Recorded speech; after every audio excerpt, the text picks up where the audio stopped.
The message arrived at Earth's diplomatic office at exactly midnight GMT. The holographic seal of the Galactic Council pulsed with an urgent red glow, marking this communication as a priority dispatch. James Miller watched it materialize above his desk, his weathered face illuminated by its soft light. "Play message," he commanded, straightening his uniform jacket. The aging diplomat had seen many such messages in his 30-year career, but something about this one made his neck hair stand on end. The projection expanded, revealing the stern face of a council elder. The alien's gray skin and large, dark eyes were typical of their species, but the expression they wore was anything but routine. "Earth Diplomatic Corps," the elder spoke, each word measured carefully. "The Galactic Council requires immediate representation from your species. This is not a request.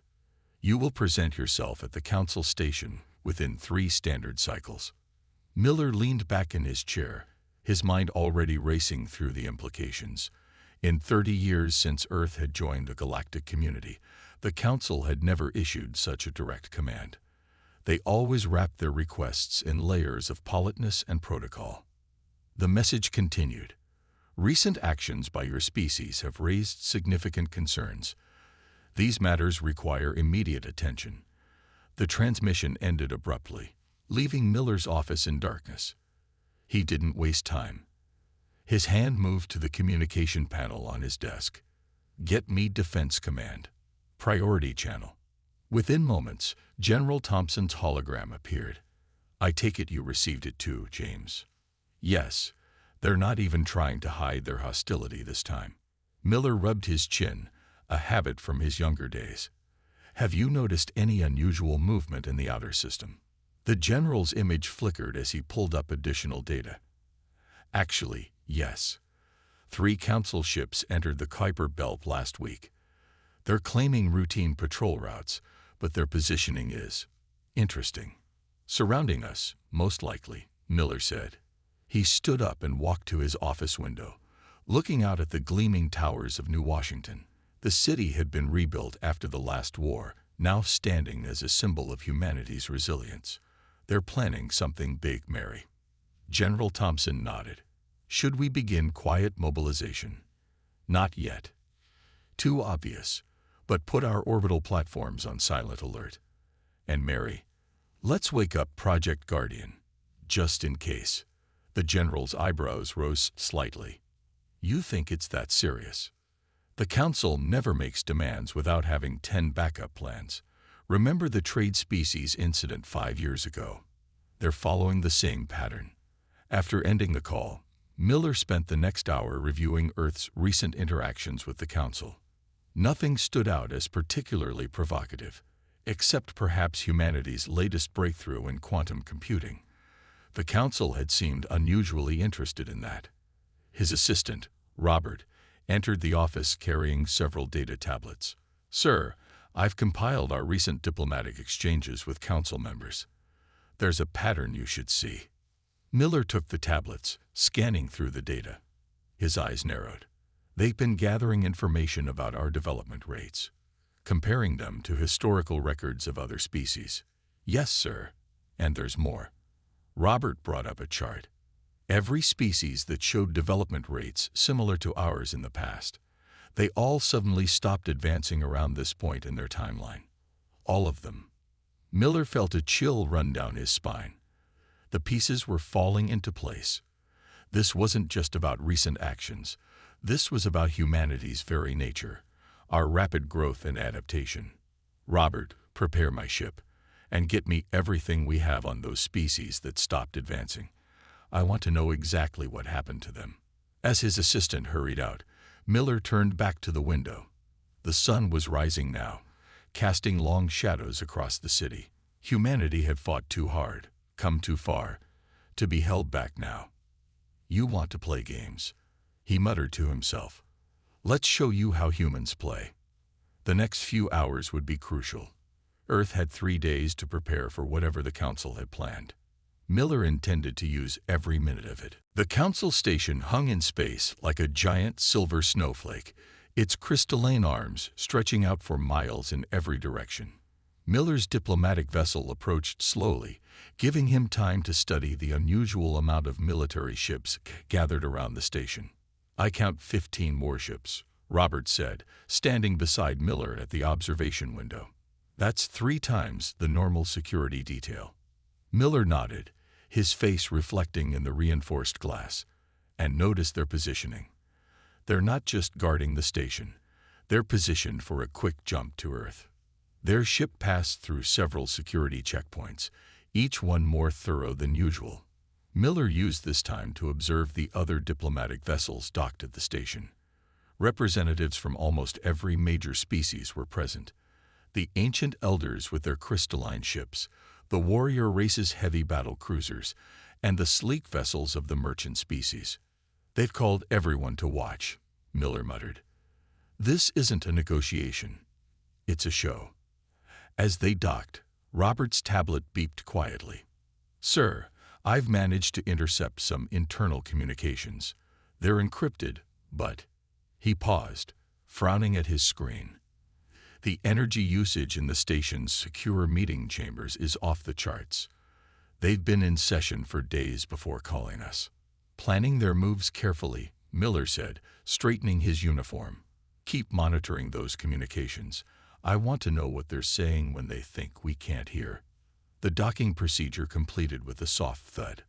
A delegation of Council security officers waited in the airlock. 4 of them, instead of the usual 2. Their scaled armor gleamed under the bright station lights. "Ambassador Miller," the lead officer said, "please follow us.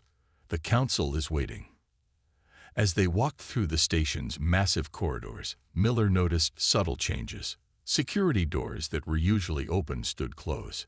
Armed guards stood at every intersection.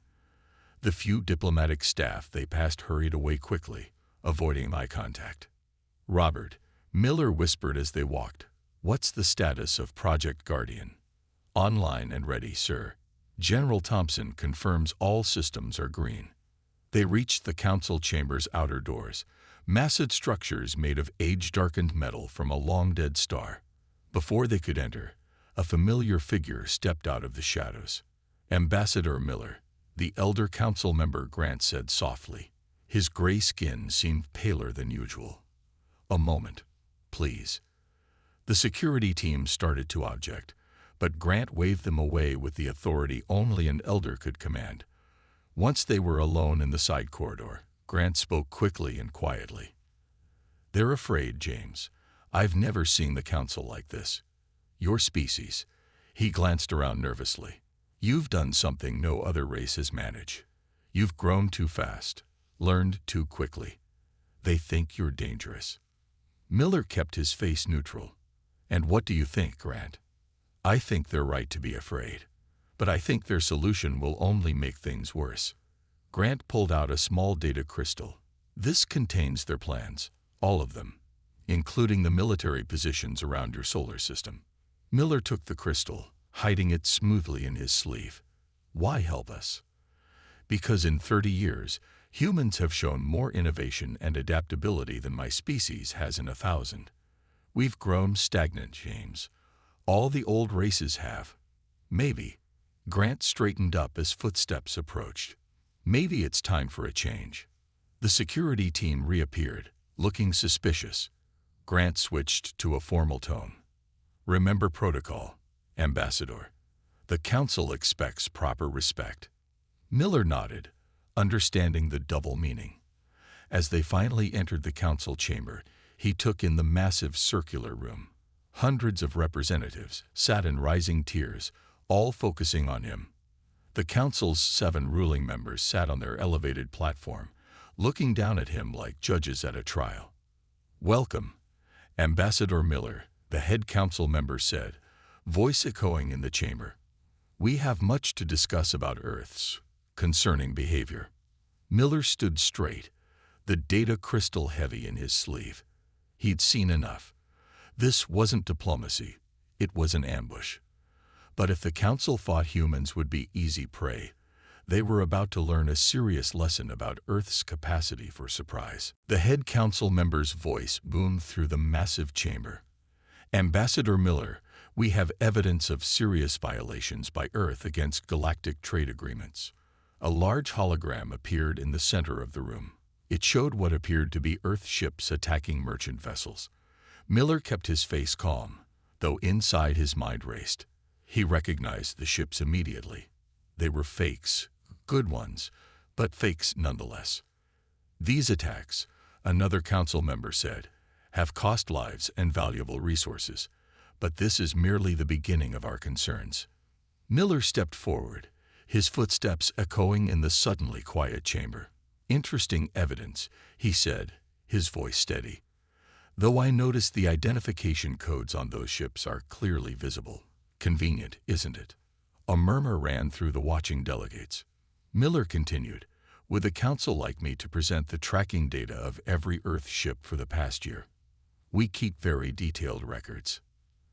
That won't be necessary, the head council member said quickly, too quickly. We have more pressing matters to discuss, specifically the rate of Earth's technological advancement. Now we get to the real issue, Miller thought. Behind him, he heard Robert's tablet quietly beeping as it recorded everything. The chamber's main screen changed, showing a graph. Earth's technological progress was marked in red, shooting upward at a steep angle. Below it, in blue, was the average advancement rate of other species. The difference was striking. In just 30 years, an elder council member spoke, her voice trembling with what seemed like fear. Your species has achieved what took others centuries. This is not natural. This is not safe. Miller thought back to humanity's history.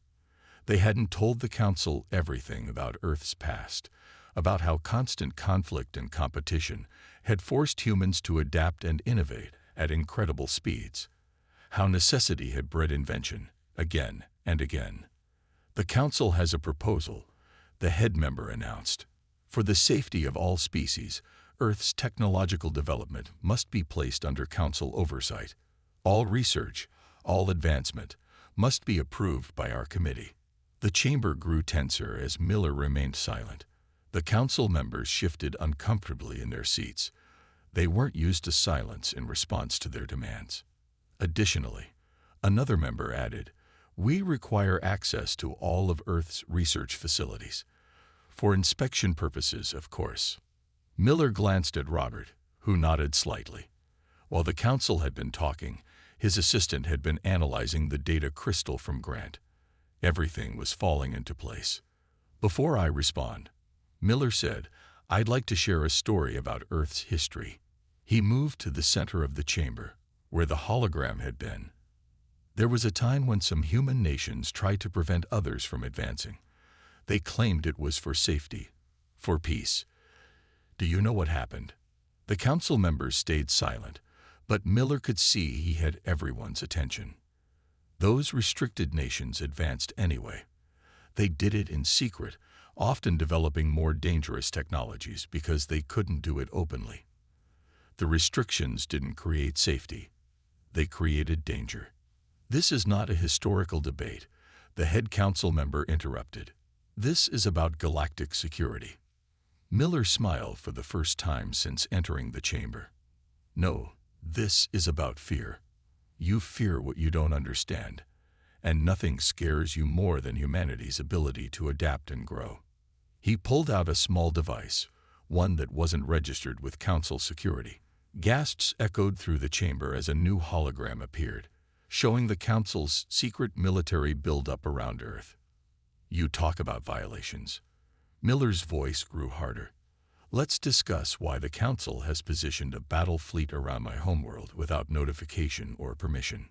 The council members began talking all at once, their carefully planned presentation falling apart. Miller stood firm in the center of the chaos he'd created, knowing this was just the beginning. The head council member raised his hands for silence.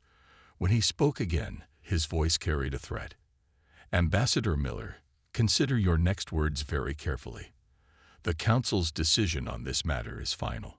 Miller's response was ready. The time for passive diplomacy was over. Humanity had proven itself too strong to be caged, and he was about to make that very clear to the entire galactic community. While the council chambers erupted in chaos, Robert quietly slipped a message to Miller. The data from Grant's crystal had finished processing. Miller read it quickly, his worst fears confirmed.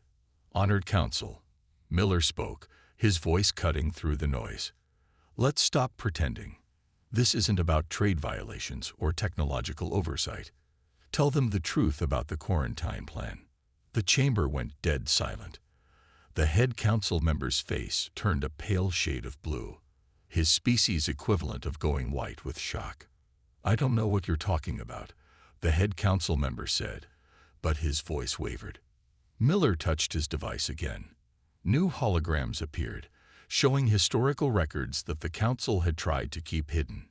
"Let me tell everyone about the Path species from 300 years ago, or the Bright Ones from 500 years ago, or the Wave Dancers from 800 years ago." The images showed civilizations that had once been as promising as humanity. Each had advanced quickly, shown great potential, and each had mysteriously stopped developing after council intervention. "Every time a species grows too fast," Miller continued, walking in a circle to address all the gathered delegates, "the council steps in. First come the accusations, then the threats, finally the protective quarantine, which somehow always ends with the species losing its drive to advance." An elder council member stood up, trembling. "You don't understand the dangers. Rapid advancement leads to chaos." "No," Miller countered. "It leads to change. And that's what really frightens you." Robert's tablet beeped again. This time, the message was from Earth. Miller read it and allowed himself a small smile. Everything was ready. "The Council claims to protect galactic peace," Miller said. "But what you really protect is your own power. You've been secretly suppressing any species that might challenge your authority." He brought up more images, the massive warships surrounding Earth, the secret facilities where the Council developed weapons they denied having, the hidden prisons where dangerous innovators from various species were kept. "Ambassador Miller," the head council member's voice turned cold. "This information is classified. Possessing it is a serious crime. Add it to your list of accusations," Miller replied calmly. "But first, explain to everyone here why you've been building up military forces around Earth while pretending to engage in diplomacy." The chamber erupted again, but this time with delegates demanding answers from the council. Many had suspected such things but never had proof before. "Earth has advanced too quickly," one of the council members shouted over the noise. "The natural order must be preserved." "Natural order?" Miller laughed. "There's nothing natural about forcing species to stay weak and dependent. That's not order, it's control." The head council member stood, his patience clearly gone. "Enough. Security, remove the Earth delegation." But before the guards could move, Robert spoke up for the first time. "Sir, you might want to see this." He projected a new image, live feeds from Earth's solar system. The Council's hidden fleet was still there, but now they were surrounded by previously invisible Earth ships, ships that used technology the Council didn't know humans possessed. "While you were watching our official research," Miller said quietly, "we were learning, adapting, preparing, just like we've always done." The council members stared at the images in shock. Their secret fleet, meant to enforce the quarantine, was itself quarantined. "This session isn't about Earth's violations," Miller declared. "It's about the Council's crimes against every species that showed potential. And now, you have a choice." He walked to the center of the chamber once more. "You can try to force us into submission, like you did to the others. But I should warn you, humans don't respond well to threats. Or..." Miller let the word hang in the air. The council members looked at each other nervously, realizing their carefully laid plans were falling apart. "Or what?" the head council member finally asked. Miller smiled. "The next few minutes would change the galaxy forever. Or we can discuss a new way forward. One where advancement isn't feared, but celebrated. Your choice, honored council. But choose carefully. Humanity's patience has limits." The head council member's voice shook with barely controlled rage. Ambassador Miller, you will cease this disruption and submit to the Council's authority. Earth must accept our oversight for the greater good of the galaxy. Miller stood in the center of the chamber, calm despite the tension filling the room. The faces of hundreds of alien delegates watched from the towering seats around him. Some showed fear, others interest, and a few, particularly from younger species, showed clear admiration. Submit. Miller let the word hang in the air. Let me share one last piece of Earth's history with you. Throughout our past, whenever someone demanded submission from us, it usually ended badly. For them. He pressed a button on his device, and new holograms filled the chamber. They showed Earth's rapid rise from a planetary civilization to a spacefaring one. But these weren't the sanitized versions the Council had seen before. You see our advancement and call it unnatural, Miller continued. But you never asked why we advanced so quickly. You never asked what drove us.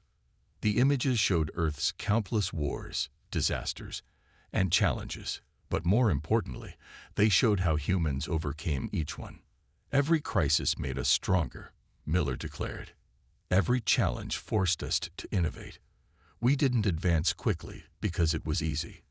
We advanced because we had to. This is irrelevant, another council member interrupted. The decision has been made. Earth will submit to oversight.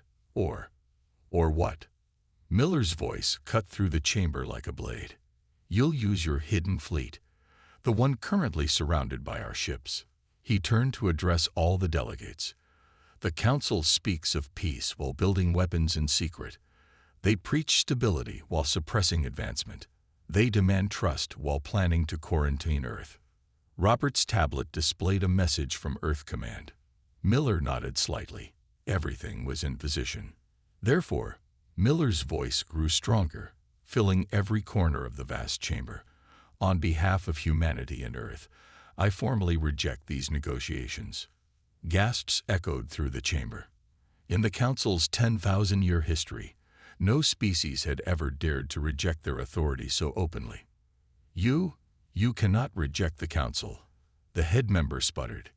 It's not possible. We just did, Miller replied simply. But more than that, we reject your entire system of control. Earth will not be caged. We will not be held back. And we will not stand by while you suppress other species' potential. He touched his device one final time.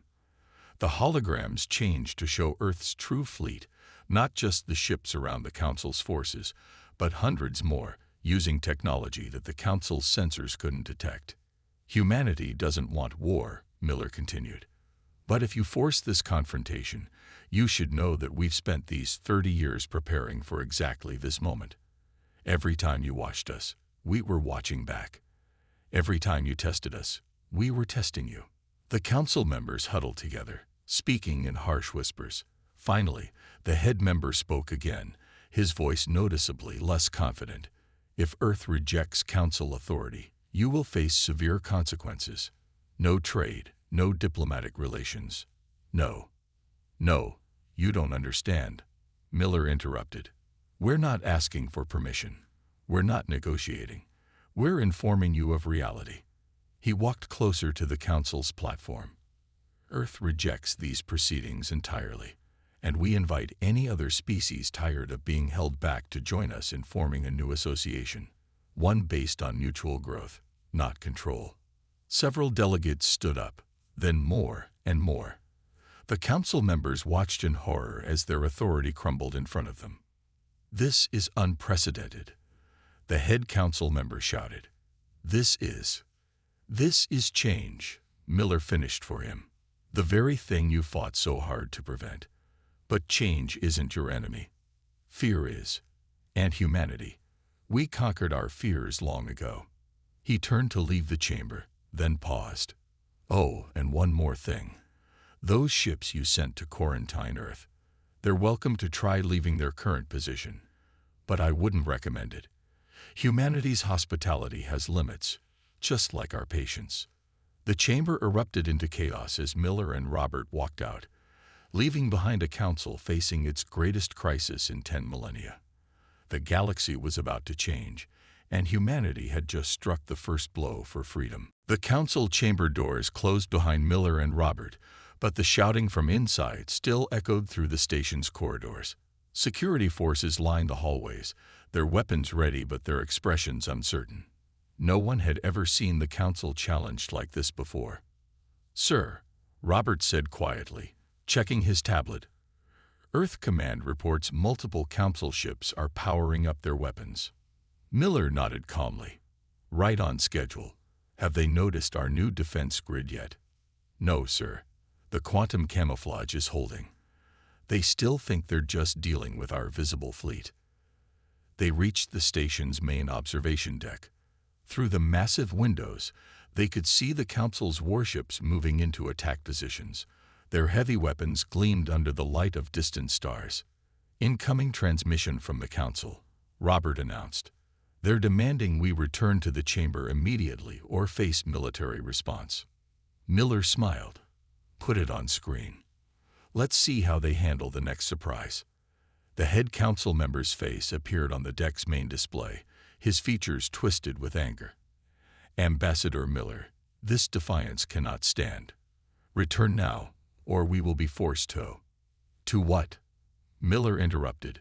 "To show everyone that you solve problems with weapons, not words. Go ahead.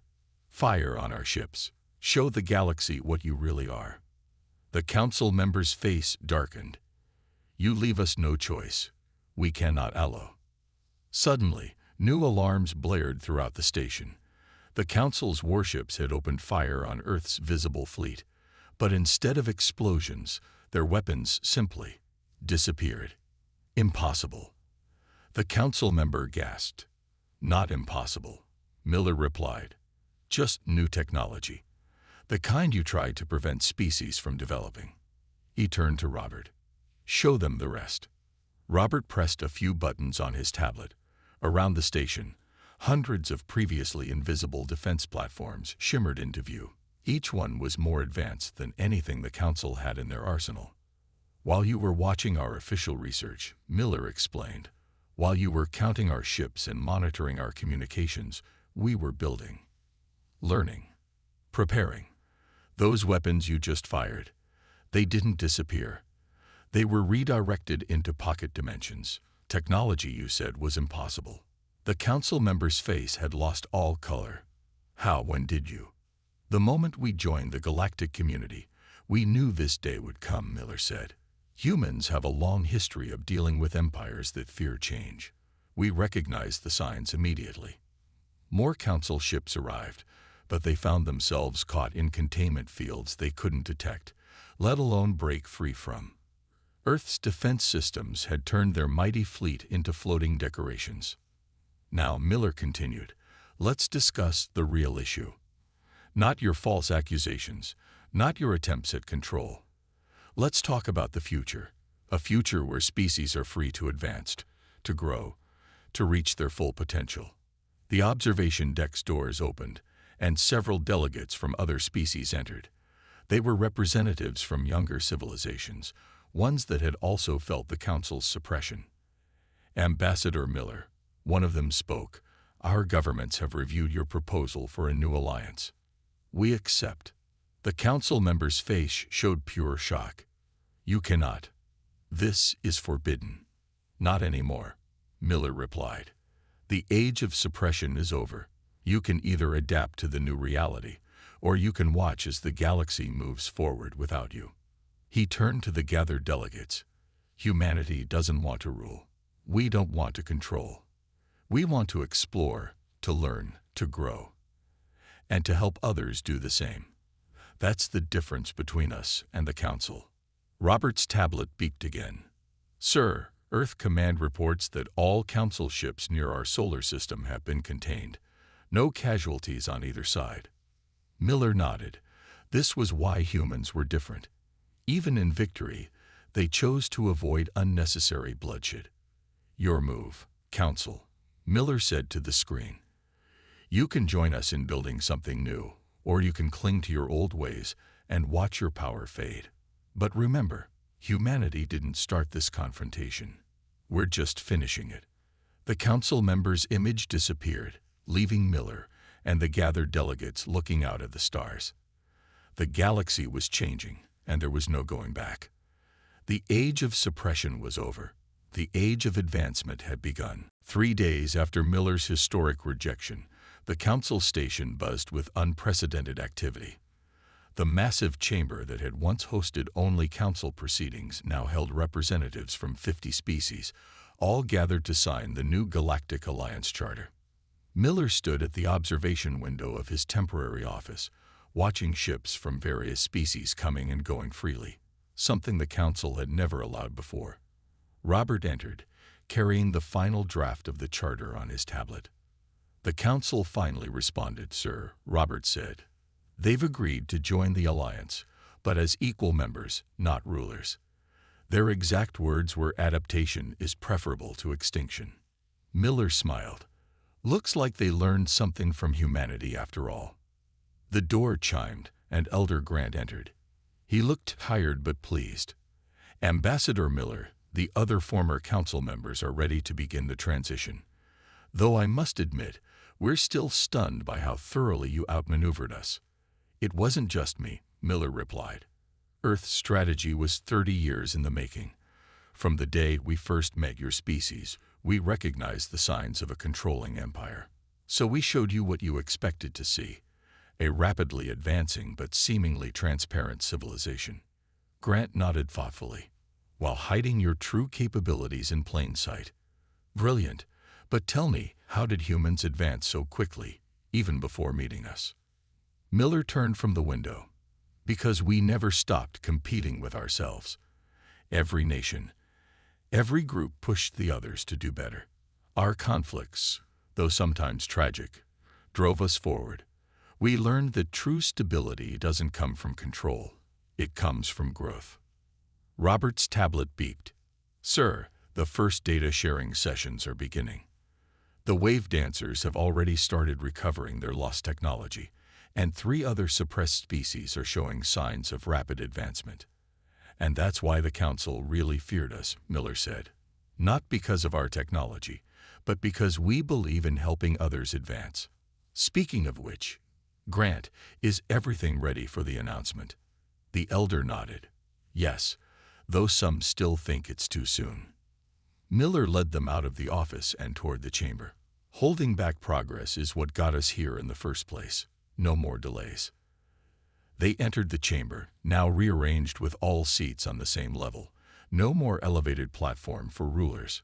Representatives from dozens of species filled the room, their excited conversations creating a low hum. Miller took the central podium. The chamber quickly fell silent. 3 days ago, he began, we rejected a system that feared progress. Today, we create something new. The Galactic Alliance isn't just about sharing technology or resources. It's about sharing knowledge, culture, and dreams. He activated the chamber's holographic system, displaying Earth's latest gift to the galaxy, plans for faster-than-light travel far beyond current capabilities. This is just the beginning, Miller continued. Earth pledges to share all our advancements, and we invite every species to do the same. No more secrets, no more suppression. Together, we'll reach heights the Council never dreamed possible. The chamber erupted in applause. Even former Council members joined in, finally free from the burden of maintaining control. Later, back in his office, Miller found a message from Earth Command. Project Guardian successfully shared with all Alliance members. Quantum shield network expanding. The galaxy is entering a new age. Robert entered with one final report. Sir, the last Council warships have stood down, and 17 previously suppressed species have already shown significant technological revival. It's like they were just waiting for permission to grow again. Miller looked out at the stars once more. Humanity had done more than reject negotiations. They had broken chains that had held the galaxy back for millennia. Species that had been forced into stagnation were advancing again. The age of fear was over. You know, Robert, Miller said quietly, some in the Council thought they were protecting the galaxy from chaos. But they forgot something fundamental about progress. What's that, sir? The universe itself is chaos and change. Fighting that isn't wisdom, it's entropy. And humanity. We've always been agents of change. The stars seemed brighter somehow, as if celebrating with them. The galaxy was finally free to evolve, to grow, to reach for impossible dreams. And it all started because humanity dared to say no to those who would hold them back. The future was uncertain, but that was exactly how humanity liked it. After all, uncertainty meant possibility, and humans had always been very good at turning possibilities into reality.